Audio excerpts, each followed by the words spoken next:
CAA के कानून के ताल्लुक से मरकजी एक वजीर ने अखबार में बयान दिया कि हम 8 दिन में करने वाले हैं। आप 8 दिन में करेंगे, 8 दिन में एहतजाज शुरू होगा मुल्क के कोने कोने में। आप CAA को मजहब से खत्म कर दीजिए, मजहब से जोड़ेंगे तो आपका इरादा बुरा है। आप भारत की अक़लियतों को, भारत के मुसलमानों को, दलितों को आप परेशान करने का आपका इरादा है। सर, दूसरी बात यह है कि CAA के खिलाफ क्यों हम हैं? क्योंकि सीमांचल के मुसलमान को आप बांग्लादेशी कहते हैं। कोई मिनिस्टर मुझे कहता है कि घुसपैठी है, रोहिंग्या है। तो CAA को मजहब से जोड़ना गलत था, उसको निकालिए। मगर हमारे देश के प्रधानमंत्री सर, वतन अजीज के वजीर आजम, मैं बड़ी जिम्मेदारी के साथ कह रहा हूं कि मैं अपने बचपने में जब हिस्ट्री पढ़ता था तो मैंने एक स्टैचू की फोटो देखी थी, प्रीस्ट किंग ऑफ मोहनजोदारो। ऐसा लगता है कि वैसा ही लग रहा है कि प्रधानमंत्री नहीं है बल्कि पुजारी सम्राट बन चुके हैं वो। सदर जमहूरिया ने कहा था कि 22 जनवरी एक तारीखी दिन है, बिल्कुल तारीखी दिन है। 22 जनवरी की बुनियाद 6 दिसंबर 92 को रखी गई। 22 जनवरी की बुनियाद 86 में ताले खोलकर रखी गई।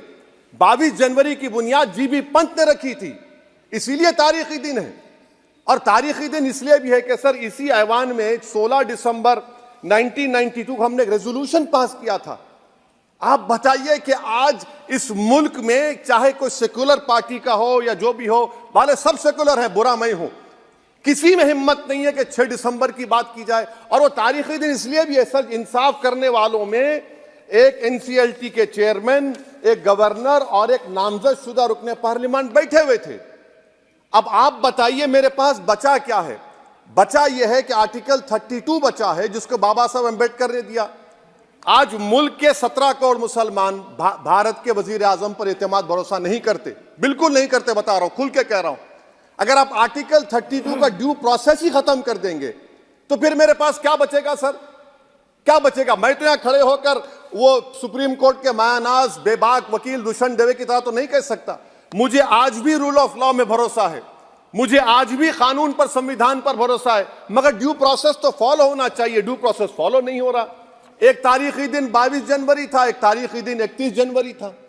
सर, रात के अंधेरे में अपील किए बगैर आप आरे लेकर रास्ता खोल देते हैं। क्या पैगाम दे रहे हैं सर?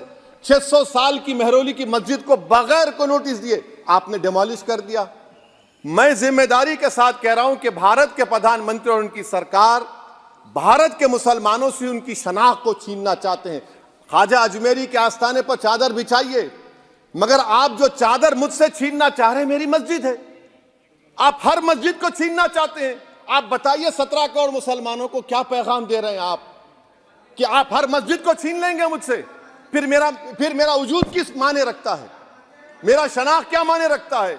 रूल ऑफ लॉ क्या माने? अच्छा, 1991 के प्लेसेस ऑफ वर्शिप एक्ट पर क्यों नहीं बोलते आप?